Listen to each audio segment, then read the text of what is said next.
মিলাদটা কি? মিলাদ হচ্ছে আমাদের দেশে যে মিলাদ হয় সেখানে রাসূল পাক সাল্লাল্লাহু আলাইহি ওয়াসাল্লামের উপর দরুদ শরীফ পড়া হয়। দরুদ শরীফ পড়া এটা আল্লাহ পাক রব্বুল আলামিন আম ভাবে আমাদেরকে নির্দেশ দিয়েছেন, মুতলক ভাবে।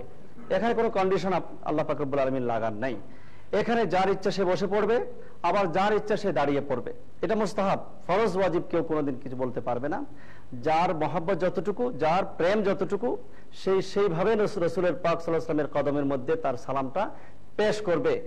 এই মহব্বতটা ফাইন্না সালাতাকুম মারুজাতুন আলাইয়া, নবীজি বলেন তোমাদের সেই সালাত, তোমাদের সেই দরুদ শরীফ আমি রাসূলের কাছে উপস্থাপন করা হয়। এখন আপনার বিবেকের কাছে ছেড়ে দেওয়া হলো আপনি নবীজির উপর কেমন ভাবে দরুদ শরীফ পাঠ করবেন।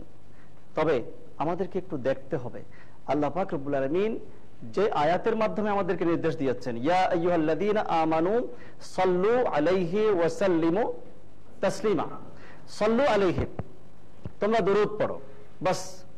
এরপর বলেছেন ওয়াসাল্লিমু, তোমরা সালাম দাও।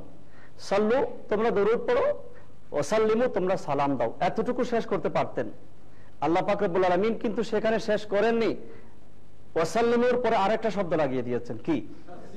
ওয়াসাল্লিমু তাসলিমা। এই তাসলিমা কেন? তাসলিমা এই জন্য যে আমার নবীকে তোমরা সালাম দেওয়ার মতো সালাম দাও। এখন নবীকে সালাম দেওয়ার মতো সালাম কিরকম? আর তানবিন লিতাযীম, এখানে একটা তানবিন আছে। অনেক মুহাক্কিকিন বলেছেন আর তানবিন লিতাযীম, অর্থাৎ যে সালামের মধ্যে নবীর তাজিম বেশি, সম্মান বেশি, তোমরা সেইভাবে সালাম দাও। এখন আপনারাই বলুন, বসে বসে সালাম দিলেও হবে, কেউ অস্বীকার করতে পারবে না। আবার নবীজিকে দাঁড়িয়ে সালাম দিলে সেটাও হবে। এখন আপনারা বলুন, বসে সালাম দেওয়া সেটার মধ্যে আদব এবং মোহাব্বত তাজিম বেশি, নাকি একটু কষ্ট করে দাঁড়িয়ে সালাম দিতে পারলে সেখানে তাজিম বেশি? সেখানে তাজিম এবং মোহাব্বত বেশি, তবে একটু কষ্ট হবে। তো আমরা সেই নবীর জন্য একটু কষ্ট করতে কি পারবো না? আপনি দেখেন, একটা হাদিস শরীফ আপনাদের সামনে আমি তুলে ধরবো। নবীজি ইরশাদ করেন, আল্লাহ পাক রব্বুল আলামিন সমস্ত নবীদেরকে এক একটা দাওয়াতে মুস্তাজাবা দিয়েছেন, যে আমি তোমাদেরকে একটা দোয়া দিলাম, যে দোয়া অবশ্যই কবুল হবে। আমাদের নবীজি ইরশাদ করেন, প্রত্যেক নবী দুনিয়ায় থাকা অবস্থায় তাদের সেই দোয়াটা কবুল করে নিয়েছেন, কিন্তু আমি সেই দোয়াটা রিজার্ভ করে রেখে দিয়েছি আমার উম্মতের জন্য পরকালে। আমি দুনিয়াতে সেটা নেই না, স্পেশাল যেটা, এটা আমি পরকালের জন্য রেখে দিয়েছি। হাদিসের মধ্যে আসছে, কিয়ামতের ময়দানে, হাশরের ময়দানে সমস্ত নবীদের জন্য মিম্বর হবে। ওয়ালিল আম্বিয়ায়ে মানাবিরু, লিকুল্লি নবিয়্যিন মিম্বারুন ওয়ালিল আম্বিয়ায়ে মানাবিরু, সমস্ত নবীদের জন্য মিম্বর হবে। বুঝতেই পারছেন সেই মিম্বরটা কি আমাদের সেগুন কাঠের? না, নূরের মিম্বর হবে। আর অন্যান্য নবীদের যে মিম্বর, আমাদের রাসূলের মিম্বর কি আর সমান হতে পারে? নিশ্চয়ই না। হুজুর বলেন, কুল্লুহুম ইয়াজলিসুন, তারা সবাই আপন আপন মিম্বরে বসে পড়বেন। আর আমি ওয়া আনা আকুমু বাইনা ইয়াদাই রাব্বি, সবাই বসে যাবে, আমি না বসে আমি আল্লাহর সামনে, আমার রবের সামনে দাঁড়িয়ে থাকব। রব্বুল আলামিন আমাকে সম্বোধন করে বলবেন, ইয়া রাসূলুল্লাহ, আজকে হাশরের ময়দান তো আপনার শান দেখানোর জন্য, মাকামে মাহমুদ তো আপনার জন্য। আজকে সমস্ত নবী আপন আপন মিম্বরে বসে গেলেন, আপনি এখনো বসলেন না। তখন আমি বলবো, আল্লাহ, আমি ততক্ষণ বসবো না যতক্ষণ জানবো না আমার গুণ, আমার কোটি কোটি গুনাহগার উম্মতের কি ফয়সালা হয়েছে। দেখুন, সুবহানাল্লাহ। সেদিন এত বড় একটা অপরচুনিটি আল্লাহ পাক, আল্লাহর হাবিব আল্লাহর সামনে কষ্ট করে দাঁড়িয়ে থাকবেন, এত বড় একটা সুযোগ, এত বড় একটা নিয়ামত পাওয়ার পরেও কাদের কথা চিন্তা করে? আমাদের কথা চিন্তা করে, উম্মতের কথা চিন্তা করে সেদিন আল্লাহর হাবিব আল্লাহর সামনে দাঁড়িয়ে থাকবেন।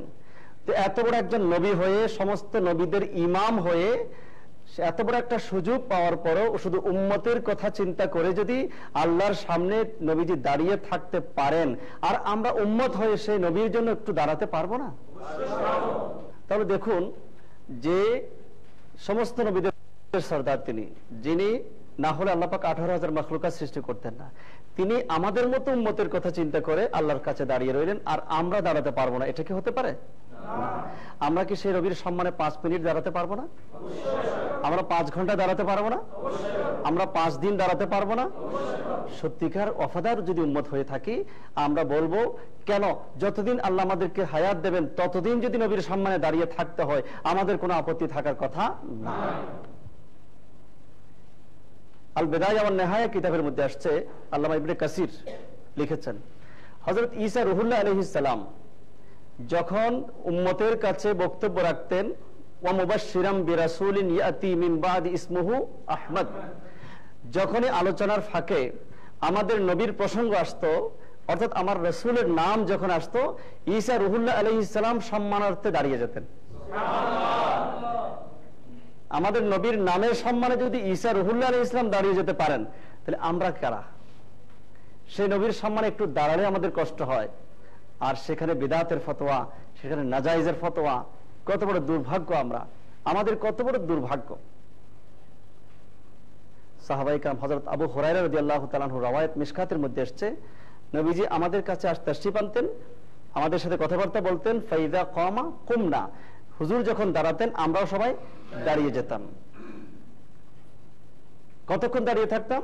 নবীজি আমাদের কাছ থেকে বিদায় নিয়ে যেতে যেতে যেতে যেতে একেবারে কোনো বিবির ঘরে প্রবেশ না করা পর্যন্ত আমরা দাঁড়িয়ে থাকতাম। যারা বলে সাহাবা ইকরামের যুগে ছিল কিনা, তাদের জন্য আমরা বলবো সাহাবা ইকরাম দাঁড়াতেন। বলে হ্যাঁ, দেখেন যারা কিয়ামের বিরোধী তারা দলিল দেয়, হুজুর তো নিষেধ করেছেন লা তাকুমু কিয়ামাল আজামি, তারা সেই হাদিসটা দেখেছেন, কিন্তু সাহাবা ইকরামকে হুজুর নিষেধ করার পরেও হুজুর নিষেধ করতেন যে তোমরা এইভাবে দাঁড়াইও না। কিন্তু মজার ব্যাপার হচ্ছে, হুজুর নিষেধ করার পরে পরের দিন সাহাবা ইকরাম আবার দাঁড়িয়েছেন কিনা, পরের দিন সাহাবা ইকরাম আবারও দাঁড়িয়েছেন। বুঝতে হবে হুজুর কেন নিষেধ করলেন, এটা তো হুজুরের বিনয়, এটা নবীজির বিনয়, এটা আজিজি। এই আজিজিকে যদি নির্দেশ মনে করা হয় তাহলে সমস্যা। আশা করি বিষয়টা পরিষ্কার হয়ে গেছে।